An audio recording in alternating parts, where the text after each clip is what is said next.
नमस्कार सर्व शिक्षक मित्रांनो, विद्यार्थी मित्रांनो. सी-टी-ई-टीच्या हिंदी एवं शिक्षाशास्त्र या तासिकेमध्ये आपणा सर्वांचं स्वागत आहे. आजच्या तासिकेमध्ये आपण अपठित गद्यांश उतारा यावर 30 प्रश्न घेणार आहोत. सुरू करूया आपण आपली आजची तासिका. सर्वात प्रथम आपण दिलेला उत्तर वाचूया. पहला उत्तर है, आधुनिक शिक्षा पद्धति केवल सूचनाओं का संग्रह मात्र बनकर रह गई है, जो विद्यार्थी के मौलिक चिंतन की क्षमता को कुंद कर रही है. संस्कृति और मूल्यों के अभाव में शिक्षा उस वृक्ष के समान है जिसकी जड़ें ही नहीं है. तो यहाँ पर कुछ शब्द है, कुंद कर देना यानी धार कम कर देना, उसके बाद में मौलिक यानी महत्व और चिंतन यानी सोचना. तो यहाँ पर हमें इस गद्य जो अपठित गद्य है, इस अपठित गद्य के ऊपर जो प्रश्न है उनके बारे में सोचना है. सबसे पहला सवाल लेते हैं. लेखक के अनुसार वर्तमान शिक्षा प्रणाली की सबसे बड़ी विसंगति क्या है? तो यहाँ पर 4 पर्याय हमारे सामने दिए हैं. तो यहाँ पर वर्तमान शिक्षा प्रणाली की सबसे बड़ी विसंगति क्या है? सूचनात्मक बोझ की अधिकता होना. लेखक ने स्पष्ट किया है कि केवल सूचनाओं का संग्रह करना मौलिक सोच को खत्म कर रहा है, जो वर्तमान प्रणाली की मुख्य कमी है. इसलिए सबसे आखिरी जो पर्याय है, पर्याय क्रमांक डी, सूचनात्मक बोझ की अधिकता होना, यह इस प्रश्न का सही उत्तर है. आगे बढ़ते हैं सवाल 2 की तरफ. उपरोक्त गद्यांश में प्रयुक्त कुंद शब्द का तात्पर्य किस संदर्भ में सबसे सटीक बैठता है? तो मैंने आपसे पहले कहा था कुंद यानी धारहीन या प्रभावहीन बनना. तो यहाँ पर हमें 4 पर्याय दिए हैं. 2 नंबर का पर्याय देखो, पर्याय क्रमांक बी, धारहीन या प्रभावहीन बनना. यहाँ कुंद का अर्थ सोचने की शक्ति को कमजोर या निष्प्रभावी कर देने से है. इसलिए पर्याय क्रमांक बी इस प्रश्न का सही जवाब है. प्रश्न क्रमांक 3 की तरफ बढ़ते हैं. गद्यांश 1 के संदर्भ में जड़ विहीन वृक्ष की उपमा का प्रयोग किसके लिए किया गया है? तो यहाँ पर देखो 4 पर्याय हमारे सामने दिए हैं. मूल्यहीन आधुनिक शिक्षा के लिए इस शब्दों का प्रयोग किया गया है. लेखक ने कहा है कि मूल्यों के बिना शिक्षा जड़ विहीन वृक्ष के समान है, जिसका आधार स्थिर नहीं रहता. इसलिए पर्याय क्रमांक ए, मूल्यहीन आधुनिक शिक्षा के लिए, यह इस प्रश्न का सही उत्तर है, पर्याय क्रमांक ए. चलो आगे बढ़ते हैं. सवाल 4. व्याकरण की दृष्टि से मौलिक शब्द में कौन सा प्रत्यय प्रयुक्त हुआ है और इसका मूल शब्द क्या है? तो यहाँ पर मौलिक शब्द जो है वह मूल अधिकयिक, पर्याय क्रमांक सी देखो, मूल अधिकयिक. इसमें मूल जो है संज्ञा शब्द में ईक प्रत्यय जुड़ने से आदि स्वर उ का औ में परिवर्तन होकर मौलिक बना है. इसलिए यह जो है पर्याय क्रमांक सी इस प्रश्न का सही उत्तर है. आगे बढ़ते हैं. प्रश्न 5. लेखक के अनुसार शिक्षा का वास्तविक उद्देश्य क्या होना चाहिए? तो यहाँ पर चारों पर्याय आपके सामने दिए हैं. तो यहाँ पर चिंतन और मूल्यों का संवर्धन करना, यह वास्तविक उद्देश्य होना चाहिए. गद्यांश के भाव से स्पष्ट है कि मौलिक सोच और नैतिक विकास ही शिक्षा का असली लक्ष्य होना चाहिए. इसलिए पर्याय क्रमांक ए इस प्रश्न का सही उत्तर है. आगे बढ़ते 6ठा प्रश्न. गद्यांश 1 में संग्रह मात्र पद में मात्र शब्द व्याकरणिक रूप से क्या है? देखो मात्र, ये जो शब्द है, मात्र, ही, भी, ये जो शब्द होते हैं, सिर्फ, ये जो शब्द होते हैं, यह शब्द जोर देने के लिए आते हैं. यानी यहाँ पर मराठी जर सांगायचं झालं तर जोर देण्याकरता, एखाद्या शब्दावर जोर देण्यासाठी अशा शब्दांचा वापर केला जातो. तर यहाँ पर हिंदी में उसे निपात कहा जाता है. तो निपात, पर्याय क्रमांक सी जो है निपात, मात्र यह एक निपात है जो वाक्य में सीमा निर्धारण या बल देने का कार्य करता है. हिंदी में कहेंगे बल देने का, आणि मराठीत जोर देण्यासाठी त्या शब्दाचा वापर केला जातो. मात्र हा शब्द या वाक्यामध्ये जोर देण्यासाठी आलेला आहे, म्हणून तो निपात आहे. निपात हे एक प्रकारचा अव्ययच आहे, परंतु या ठिकाणी आपल्याला अव्यय हा चालणार नाही, तर या ठिकाणी निपात हाच पर्याय घ्यावा लागेल. तो पर्याय क्रमांक सी इस प्रश्न का सही उत्तर है, सही जवाब है. आगे बढ़ते हैं. 7वां प्रश्न. गद्यांश 2 पढ़ेंगे अब हम. साहित्य समाज का दर्पण ही नहीं बल्कि उसका मार्गदर्शक भी है. जब समाज दिशाहीनता का शिकार होता है, तब कालजयी रचना ही उसे नवीन चेतना प्रदान करती है. साहित्य का उत्तरदायित्व केवल मनोरंजन नहीं बल्कि सत्य का उद्घाटन है। तो यहाँ पर हमें अब आगे बढ़ना है। इस गद्य के ऊपर आने वाले जितने भी सवाल हैं उनके हमें जवाब देने हैं। तो सबसे पहले प्रश्न 1 की तरफ चलते हैं। गद्यांश के अनुसार साहित्य की कालजयी होने की क्या शर्त होती है? तो सबसे पहले पर्याय देखो, समाज को नई चेतना प्रदान करना, यह ही शर्त हो सकती है। गद्यांश के अनुसार जो साहित्य समय की सीमाओं को लांघकर समाज को दिशा दिखाए वही कालजयी है यानी योग्य है। इसलिए पर्याय क्रमांक ए इस प्रश्न का सही उत्तर है, सही जवाब है। आगे बढ़ते 8वां प्रश्न। साहित्य समाज का दर्पण है, इस प्रसिद्ध उक्ति के माध्यम से लेखक का क्या कहना है या क्या कहना चाहते हैं लेखक? तो यहाँ पर सबसे आखिरी पर्याय देखो, साहित्य समाज की स्थिति को दिखाता है। दर्पण का कार्य प्रतिबिंब दिखाना होता है। दर्पण का मतलब होता है आईना, अर्थात साहित्य समाज की बुराइयों और अच्छाइयों को प्रतिबिंबित करता है।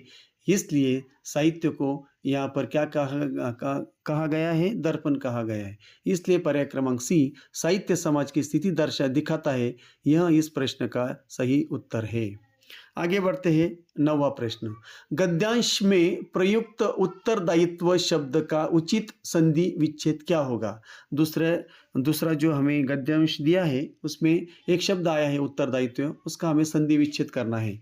तो पर्याय क्रमांक बी देखो, उत्तर अधिक दायित्व। यह एक संयोग पद है जहां उत्तर और दायित्व यह स्वतंत्र शब्द मिलकर उत्तरदायित्व शब्द बनता है। इसलिए पर्याय क्रमांक बी उत्तरदायित्व यह इस प्रश्न का सही उत्तर है। 10वां प्रश्न। गद्यांश के अनुसार समाज कब दिशाहीनता का शिकार होता है? तो यहाँ पर जब नैतिक मूल्यों का ह्रास होता है तब समाज दिशाहीन का शिकार होता है। तो यहाँ पर पर्याय क्रमांक सी लेखक का संकेत है कि चेतना और सत्य के अभाव में ही समाज दिशा खोता है, क्योंकि उसमें नैतिक मूल्यों का ह्रास होता है। इसलिए पर्याय क्रमांक सी इस प्रश्न का सही उत्तर है। 11वां प्रश्न हम गद्यांश 3 देखेंगे। भाषा केवल अभिव्यक्ति का माध्यम नहीं है बल्कि यह हमारे सोचने के ढंग को भी निर्धारित करती है। मातृभाषा की शिक्षा का महत्व इसलिए है क्योंकि वह हमारे परिवेश, अब परिवेश का मतलब क्या होता है? आजू बाजूचा परिसर यानी माहौल, परिवेश और संस्कृति से सीधे जुड़े होती है। विदेशी भाषा का थोपा जाना विद्यार्थी की सृजनशीलता को बाधित कर सकता है। यहाँ पर यह हमें क्या दिया है? गद्यांश दिया गया है। इस पर आने वाले प्रश्नों के हम उत्तर देंगे। इसके ऊपर का पहला प्रश्न है, भाषा यहाँ पर लेखक मातृभाषा के शिक्षा पर क्यों बल दे रहा है? तो यहाँ पर क्यों बल दे रहा है? क्योंकि वह संस्कृति और परिवेश से जुड़ी होती है। इसलिए मातृभाषा पर यहाँ पर शिक्षा, मातृभाषा की शिक्षा पर वह लेखक जोर दे रहा है, बल दे रहा है। तो सबसे पहला जो पर्याय है, पर्याय क्रमांक ए, वह संस्कृति और परिवेश से जुड़ी है। यह इस प्रश्न का सही उत्तर है, पर्याय क्रमांक ए। 12वां प्रश्न। लेखक के अनुसार विदेशी भाषा का थोपा जाना सृजनात्मकता को कैसे प्रभावित करता है? क्योंकि थोपा जाना सृजनात्मक को क्या करता है? सृजनात्मक जो नवीन निर्माण जो होता है, नव निर्माण में कैसे प्रभावित करता है? यह मौलिक विचारों को रोक देता है, क्योंकि जब हम विदेशी भाषा को थोपा जाता है तो मौलिक विचारों को रोक देता है। क्योंकि जब बच्चा उस भाषा में सोच नहीं पाता जिसमें वह शिक्षा ले रहा है तो उसकी मौलिकता दब जाती है। इसलिए पर्याय क्रमांक बी इस प्रश्न का सही उत्तर है। प्रश्न क्रमांक 13। अभिव्यक्ति शब्द में प्रयुक्त उपसर्ग और मूल शब्द का सही विकल्प चुनिए। अभिव्यक्ति यानी पर्याय क्रमांक सी बघा, पर्याय क्रमांक सी अभि अधिक व्यक्ति। अभि उपसर्ग है जिसका अर्थ सामने या विशेष होता है और इसमें मूल शब्द जो है व्यक्ति, यह उसका मूल शब्द है। इसलिए पर्याय क्रमांक सी अभि अधिक व्यक्ति इस प्रश्न का सही उत्तर है।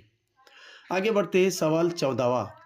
गद्यांश 3 के अनुसार भाषा का प्राथमिक कार्य क्या है? तो भाषा का प्राथमिक कार्य है चिंतन का निर्धारण करना। लेखक ने कहा है कि भाषा केवल माध्यम नहीं बल्कि वह सोचने के ढंग को भी तय करती है। इसलिए पर्याय क्रमांक सी चिंतन का निर्धारण करना यह इस प्रश्न का सही उत्तर है। आगे बढ़ते हैं 15वां प्रश्न। गद्यांश में प्रयुक्त परिवेश शब्द का पर्यायवाची शब्द नहीं है। देखो यहाँ पर नीचे जितने शब्द दिए हैं उसमें से हमें परिवेश शब्द का पर्यायवाची जो शब्द नहीं है वह ढूंढना है। तो यहाँ पर 3 शब्द परिवेश शब्द के पर्यायवाची शब्द है, बस एक नहीं है, उसे ढूंढना है। तो माहौल तो है, परंपरा नहीं है, आब और हवा यानी आजू बाजू का परिसर यह भी ठीक है, वातावरण यह भी ठीक है। परंपरा यह परिवेश शब्द का समानार्थक शब्द नहीं है, इसलिए यह इस प्रश्न का सही उत्तर है, सही जवाब है पर्याय क्रमांक बी, क्योंकि परंपरा का अर्थ रीति रिवाज है जबकि परिवेश का अर्थ वातावरण या आसपास की स्थिति होती है, इसलिए परंपरा यह इस प्रश्न का सही उत्तर है। आगे बढ़ते हैं, प्रश्न 16वां। अब हम गद्यांश 4 को पढ़ेंगे। पर्यावरण संरक्षण आज की सबसे बड़ी चुनौती है। मानव की अंधी उपभोगवादी प्रवृत्ति ने प्रकृति के संतुलन को बिगाड़ दिया है।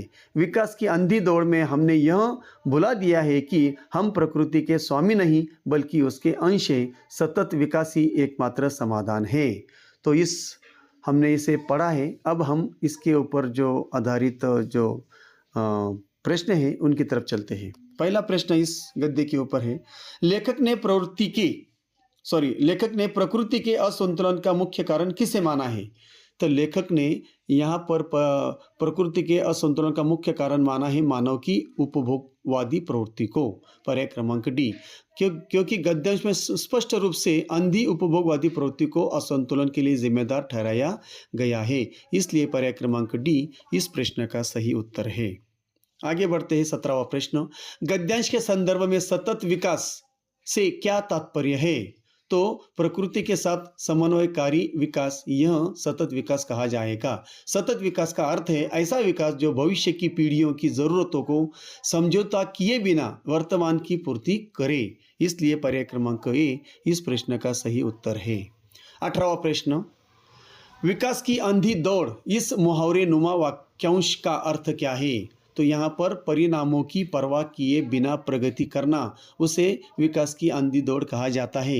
अंधी दौड़ का अर्थ है विवेक खोकर केवल आगे बढ़ने की होड़ में शामिल होना, इसलिए पर्याय क्रमांक ए इस प्रश्न का सही उत्तर है।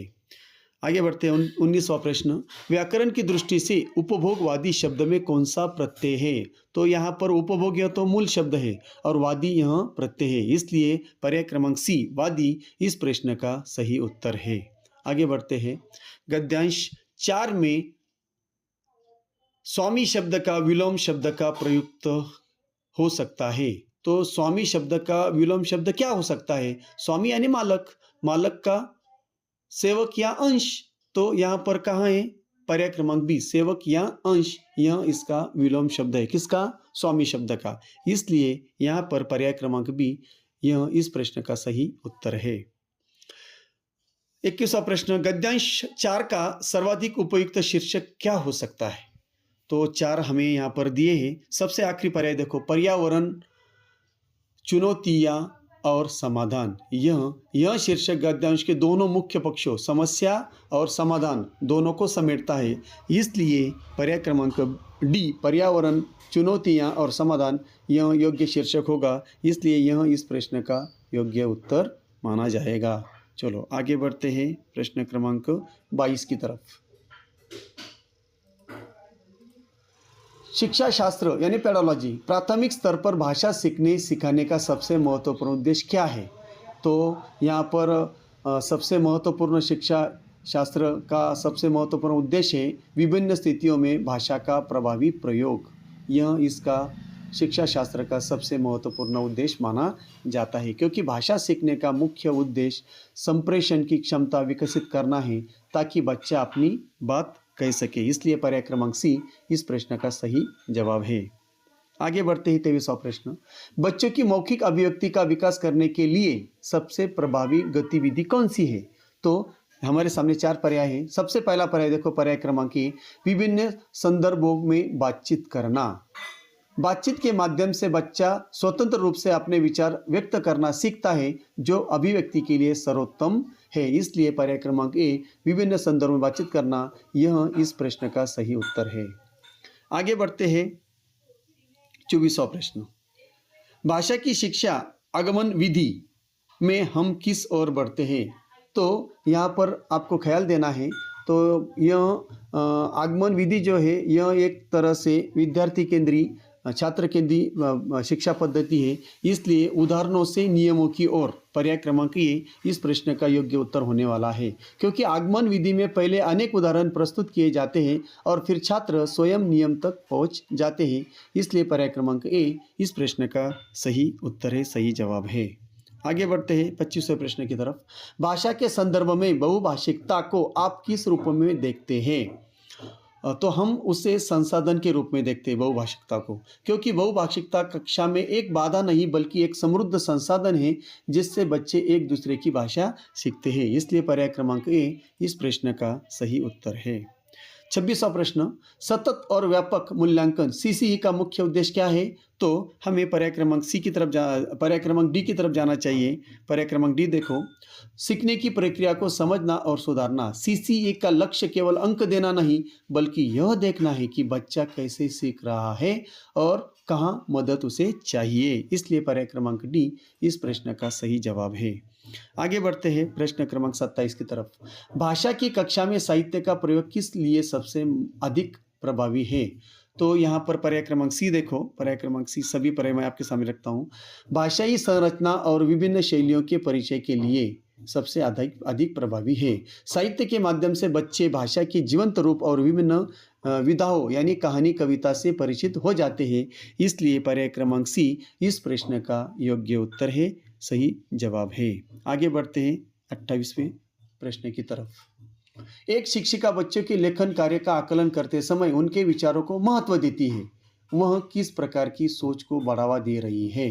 तो वह रचनात्मक और अर्थपूर्ण लेखन को बढ़ावा दे रही है। इसलिए पर्याय क्रमांक ए इस प्रश्न का सही उत्तर है, क्योंकि विचारों को महत्व देना यह दर्शाता है कि लेखन केवल वर्तनी की शुद्धि नहीं बल्कि अर्थ का निर्माण है। इसलिए पर्याय क्रमांक ए इस प्रश्न का योग्य उत्तर है। 29वां प्रश्न देखो, यदि कोई बच्चा कक्षा में अपनी मातृभाषा में बात करता है तो शिक्षक को क्या करना चाहिए। तो शिक्षक को क्या करना चाहिए। शिक्षक को उसकी भाषा का सम्मान करते हुए बात को आगे बढ़ाना चाहिए, क्योंकि बच्चे की मातृभाषा का सम्मान करना उसे कक्षा में सुरक्षित महसूस कराता है और सीखने में मदद कराता है। इसलिए पर्याय क्रमांक बी इस प्रश्न का योग्य उत्तर है। और आखिरी प्रश्न, पढ़ना कौशल यानी रीडिंग स्किल में सबसे अधिक महत्वपूर्ण क्या है।